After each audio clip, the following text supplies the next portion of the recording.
રાહુલ, સાંભળ. હવે છે ને તારી જે ખરીદી બાકી છે ને એ ઝટ પતાવી દે. આ લગ્ન નજીક આવતા જાય છે. મમ્મી, એ બધી વાત તમે સાઈડમાં મૂકો. મારે તમને એક વાત કહેવી છે. શું વાત કેવી છે? બોલ ને બેટા. મમ્મી, રીના છે ને એ આ લગ્ન સાવ સાદાઈથી કરવા માંગે છે. કેમ રીના લગ્ન સાદાઈથી કરવા માંગે છે? હું કઈ સમજી નહીં. એટલે અરે મમ્મી, તમને તો ખબર જ છે ને કે રીનાના પપ્પા મનસુખભાઈ એના સાચા પિતા નથી, પણ પાલક પિતા છે. એટલે મનસુખભાઈની મિલકતમાં રીનાનો કોઈ પણ ભાગ ન ગણાય અને રીના મનસુખભાઈના પૈસા પણ ન વાપરી શકે. એટલે જ તે રીના મંદિરમાં જઈને સાદાઈથી ફૂલહાર કરીને લગ્ન કરી લેવા માંગે છે. અને એ કરિયાવરમાં પણ કાંઈ નહીં લાવે, માત્ર 10 જોડી કપડાં અને 2 તોલા સોનું જ લાવશે. હા, તું શું વાત કરે છે? હા, રીના સાવ ભિખારણની જેમ લગ્ન કરીને ખાલી હાથે આ ઘરમાં આવશે? અરે મમ્મી, તમે સમજો વાતને. મનસુખભાઈ રીનાના સગા પપ્પા નથી, એટલે એ એની મિલકત ન વાપરી શકે.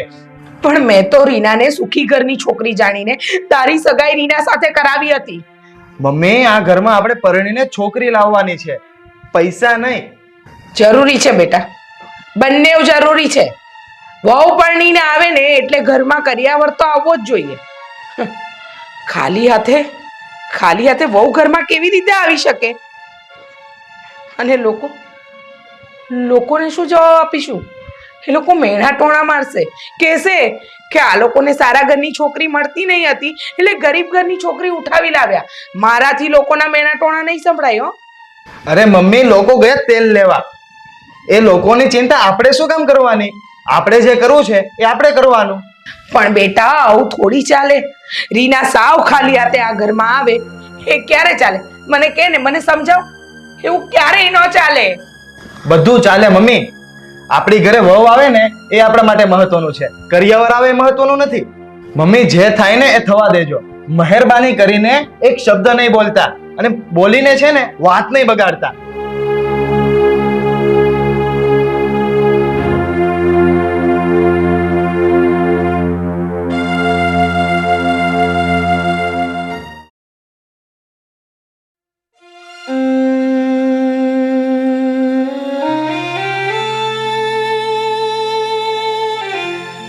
પપ્પા, હું જ્યારે 2 વર્ષની હતી ત્યારે તમારું મૃત્યુ થઈ ગયું. તમે મને એકલી છોડીને ચાલ્યા ગયા. મને તમારી સાથે કેમ ન લઈ ગયા? પપ્પા, હું બહુ મોટી ઉલઝનમાં ઉલઝાઈ ગઈ છું, ભવરમાં ફસાઈ ગઈ છું. કઈ બાજુ જવું ને એ મને સમજાતું જ નથી. મારા સાસુ જે કરિયાવરના ભૂખા છે, મોટા ઘરની દીકરી સમજીને એ મને એમના ઘરે પરણીને લઈ જવા માંગે છે. અને બીજી બાજુ મારો સાવકો ભાઈ જે મને એની મિલકતમાંથી 1 રૂપિયો પણ મારા લગ્ન માટે નથી ખર્ચવા દેતો. મારે કઈ બાજુ જવું ને મને એ સમજાતું જ નથી. પપ્પા, તમે જ કઈ રસ્તો બતાવો ને. તમે મને તમારી પાસે બોલાવેલો ને.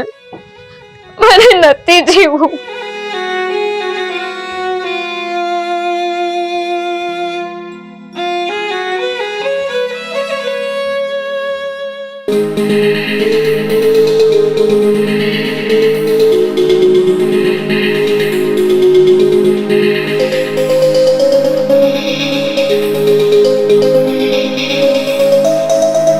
પપ્પા, તમે અહીં?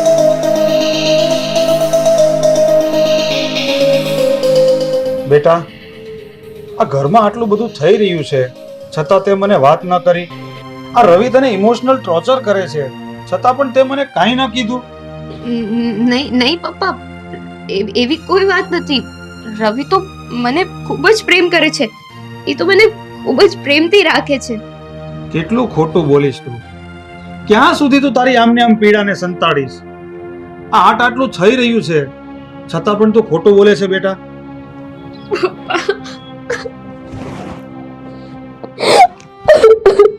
બેટા, શું જરૂર હતી તારે આ બધી પીડા સહન કરવાની? શું જરૂર હતું તારે આમ ગમ ખાઈને રહેવાની? તારે મને કહેવું તો જોઈએ ને કે રવિ તને આમ ટોર્ચર કરે છે, આ પૈસા વાપરવાની ના પાડે છે. શું કહું પપ્પા તમને? આમ જોવા જઈએ તો રવિની વાત પણ ખોટી નથી. આ ઘર પર, આ મિલકત પર મારો કોઈ હક જ નથી. આ ઘર, મિલકત એ બધું રવિનું જ છે. મારો એકેય રૂપિયા પર હક નથી. બેટા, તું ભલે મારા મિત્રની દીકરી હો, પણ મેં તને ક્યારેય પારકી નથી ગણી. મારી સગી દીકરી જ મેં તને માની છે.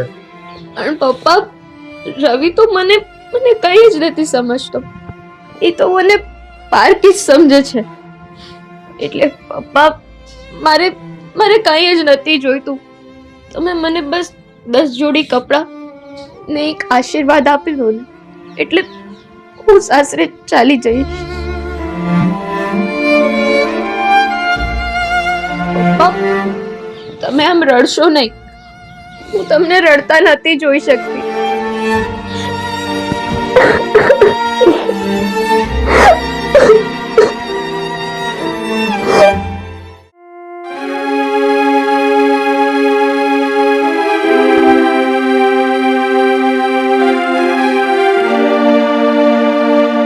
બોલો ને પપ્પા, શું કામ બોલાવ્યો મને?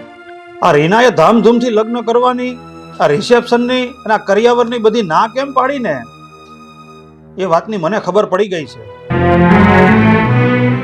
આ બધાનું પાછળનું કારણ તું જ છો.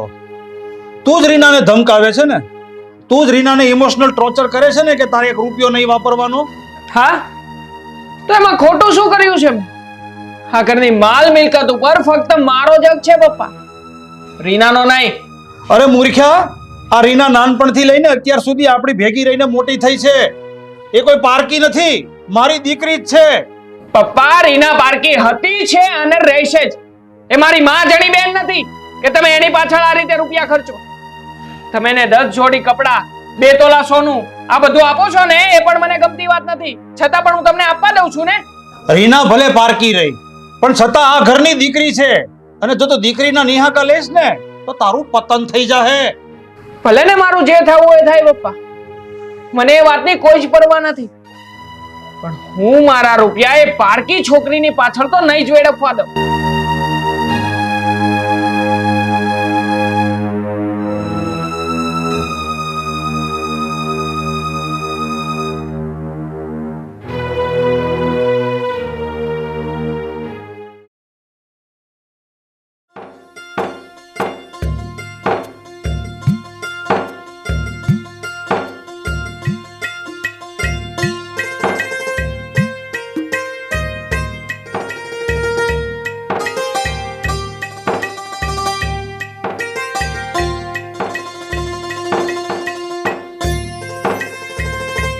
હે ભગવાન, હવે હું આ ઘરમાં વહુ બનીને આવી ગઈ છું. એટલે તમે જ હવે મારા ઈષ્ટ દેવ છો અને સદાય મારી રક્ષા કરજો અને સદાય મારી સહાય કરજો.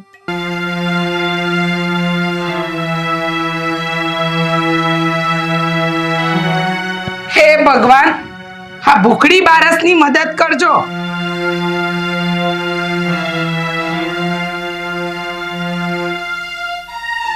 રીના, તું મમ્મીની વાતનું ખોટું નહીં લગાડતી. હું એને સમજાવી દઈશ.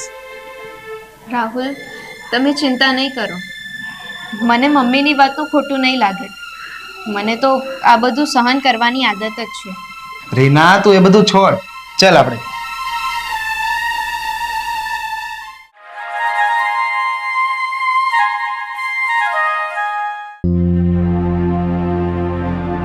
મમ્મી, તમે કેમ આમ કરો છો? મારાથી નારાજ છો તમે? હા, હું તારાથી નારાજ છું. તે અમને લોકોને છેતર્યા છે, અંધારામાં રાખ્યા છે. મને એમ કે તું મોટા બાપની દીકરી છે, એટલે તારી સાથે મારા દીકરાનું શક પણ કર્યું હતું. પણ તું તો ખાલી હાથે ભિખારીની જેમ આ ઘરમાં ચાલી આવી. મમ્મી, હું મોટા બાપની દીકરી જરૂર હતી, પણ એ બાપ મારા સગા બાપ નહોતા. હું તો ફક્ત એમની પાલક દીકરી હતી. એટલે એમની કોઈ પણ મિલકત ઉપર મારો કોઈ હક નથી. તો આ બધી વાત તારે મને પહેલા કરવી હતી ને, તો હું મારા દીકરાના લગ્ન તારી સાથે કરાવત જ નહીં. મમ્મી, તમે તમારા દીકરાના લગ્ન એક છોકરી સાથે કરાવવા માંગતા હતા કે પછી કરિયાવર સાથે? મારી સામે છે ને તારો જીભડો ન ચલાવતી. મમ્મી, હું તમારી સામે જીબડો નથી ચલાવી રહી, પણ માત્ર એટલું પૂછું છું કે તમે એક સ્ત્રી થઈને બીજી સ્ત્રીને કેમ નથી સમજી શકતા? હું બધું સમજુ છું અને મને બધું સમજાય પણ ગયું છે. મારી મોટી ભૂલ થઈ ગઈ છે મારા દીકરાના લગ્ન તારી સાથે કરાવીને. અરે મમ્મી, તમે પાછી કરિયાવરની લપ ચાલુ કરી દીધી. મેં 17 વખત કીધું છે કે મારે કરિયાવર નથી જોતું મારે કાંઈ. એટલે આજ પછી તમે કરિયાવરની વાત નહીં કરતા. છોડે બધું. ચાલ રીના.